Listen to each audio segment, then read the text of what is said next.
Okay guys, this tutorial is about how to overcome your fears, alright?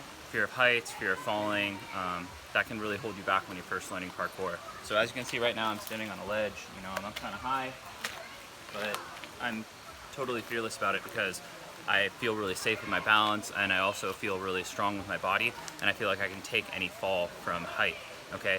And that's kind of like the first step to mastery in parkour and flipping is your body needs to be strong enough to take the impact so you're not afraid to try it and you're not afraid to fall. So any jump you're gonna do, you should be able to fail at it. You should be able to bail and feel comfortable and feel like you're not gonna get hurt. If it's something that is you have to do like 100%, otherwise you're gonna get hurt or die, big roof jumps or a big drop, you probably shouldn't do it, especially if you're a beginner. Okay, so be able to sustain the consequences. That's the first step to overcoming your fear. All right, the second step is kind of the mental aspect. You need to be able to feel that you can do what you're trying to do and accomplish it. So you gotta kind of build that confidence. And the way that you do that is by repetition, okay? So repetition is a very important part of mastery. And it takes a long time and it kind of sucks and you're gonna fail a bunch of times. In my parkour career and tricking and tumbling, I've fallen so many times. I've fallen on my head, I've crashed really bad, I've tripped and fallen in the middle of a run, and you just have to pick yourself back up and take it as a learning experience, okay? And not be afraid of it. You have to be able to just be okay with crashing and falling, okay? That's part of the learning process. Okay, especially with learning flips, you're gonna crash a lot. You have to be okay with crashing. You can't be afraid of crashing, otherwise it's gonna hold you back. And you have to realize that that kind of fear is just something that is gonna hold you back, and it's a natural human response, okay? Fear is a natural response as a species. We have survived because of fear and because of being able to be safe and cautious, okay?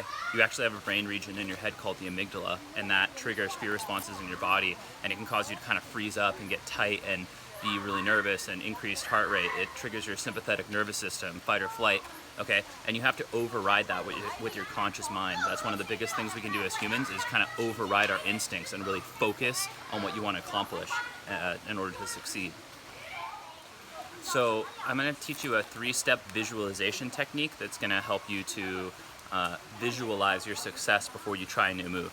And this was taught to me by a friend of mine who's in Cirque du Soleil. He's an amazing athlete, super talented flipper, and he used this through his entire career. So the 3 steps are, first, you're gonna see somebody do the move and imagine it in your mind, somebody you look up to, somebody who has impeccable technique, and you're gonna just visualize them. You're gonna close your eyes and visualize them doing the move and landing it perfectly and kind of see all the steps of that process.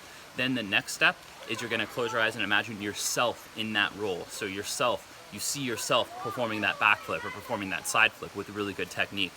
All right, and that's really important. Take a second to visualize what you want to accomplish. Now, the third part is, to me, what is most important.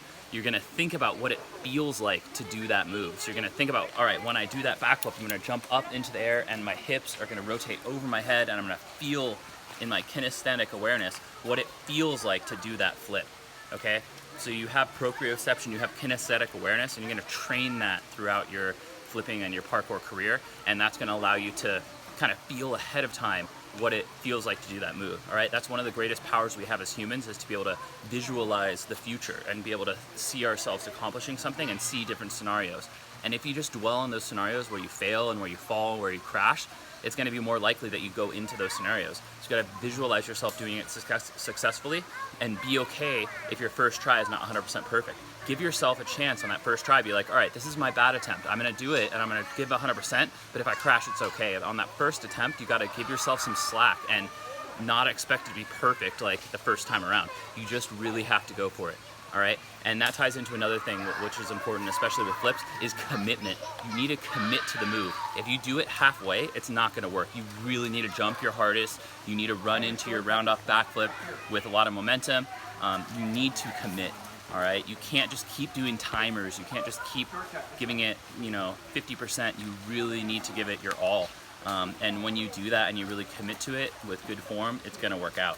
So yeah, just visualize your success in those 3 steps. First, somebody else doing the move, then seeing yourself in their place, and then the third step, what it's gonna feel like. That way, you're gonna be able to do it kind of fluidly and seamlessly and understand it better.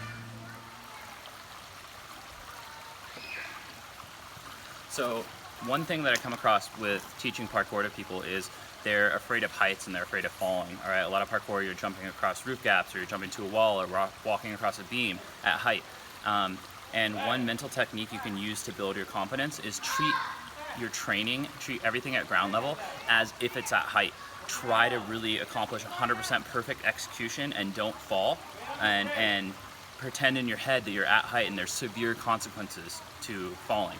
So right now, I'm walking across this little beam, all right? I'm gonna pretend I'm 100 stories above the ground, and if I fall off, I'm dead, okay? So I'm in my head, I'm really like heightening the consequences and really vividly imagining that. So hopefully I get a little bit of extra adrenaline, and then that way when I do it in a risky scenario, I'm more focused and I feel confident in my skills. So I'm just gonna demonstrate that right now. I'm gonna think for a second like, oh man, I'm on the top of the building, I'm walking across the other side, and I'm a little scared, but I'm gonna do it, okay?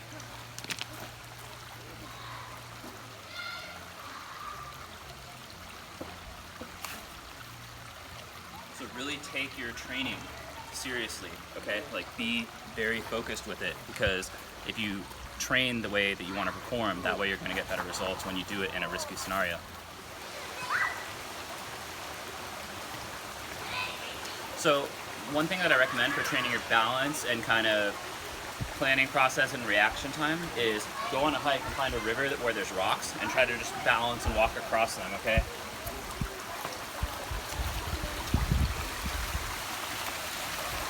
Stuff like this can help train your reaction time and really help increase your balance, all right? And that's a really important part of parkour, is that split-second decision making and just kind of knowing where your balance is going and being able to go with the flow of where you want to go. And especially outside where there's a lot of uneven surfaces, that's going to really help you and make it a lot easier when you go to the modern world where there's a lot of right angles and flat surfaces and walls, okay?